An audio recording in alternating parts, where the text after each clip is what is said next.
Iran क्या कर सकता है? अभी तक जो आपके तबसरे के मुताबिक और जो हक़ाइक़ बता रहे हैं वो ये कि इतनी मरबूत प्लानिंग थी इसराइली एजेंसी और उसकी फोर्सेस के दरमियान कि ईरान संभल नहीं सका और उसकी सारी तैयारियां रेत की दीवार साबित हुई। यहाँ तक कि चकमा दिया गया इसराइली वज़ीर आज़म हाउस की जानिब से ईरानी हुकाम को कि वो ये एक्सपेक्ट ही नहीं कर रहे थे कि रात के इस पहर भी ये अटैक हो सकता है। एक तो ये कि इसराइल का ये इल्ज़ाम लगाना कि ईरान एटमी बॉम्ब बना सकता है या न्यूक्लियर बॉम्ब के करीब पहुँच चुका है। दूसरी तरफ डोनाल्ड ट्रंप का ये कहना कि ईरान के पास न्यूक्लियर बॉम्ब नहीं है। दोनों बयानात एक दूसरे से मुताबिकत नहीं रखते। ईरान दर्दनाक इंतकाम की बात कर रहा है, जहन्नुम का दरवाज़ा खोलने की बात कर रहा है, मज़ा चखाने की बात कर रहा है। ईरान क्या करेगा इसके बाद? इस वक्त तो ईरान के पास ऑप्शंस बहुत लिमिटेड है मेरा ख्याल। देखिए, अभी पहली खबर तो यह है कि उन्होंने ड्रोन्स लॉन्च किए हैं against Israel.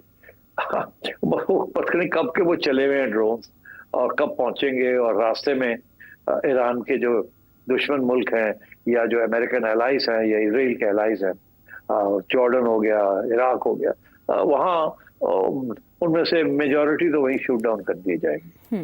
Drones are slow flying objects and so I think वो जो अटैक है वो तो कुछ हद तक रिपल्स हो जाएगी। उसके बाद Iran is threatening to launch missiles.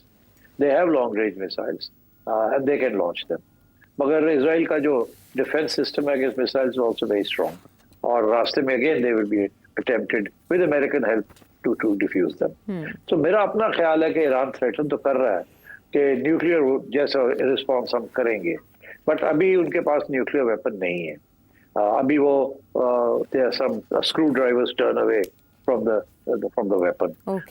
फिर वो वेपन के अलावा भी उसकी लॉन्च का भी होता है, उसकी ट्रिगर का भी होता है, एंड ऑल दीज इश्यूज। और अभी यूरेनियम एनरिचमेंट जो है वो कहते हैं 50 से 60% हुई है।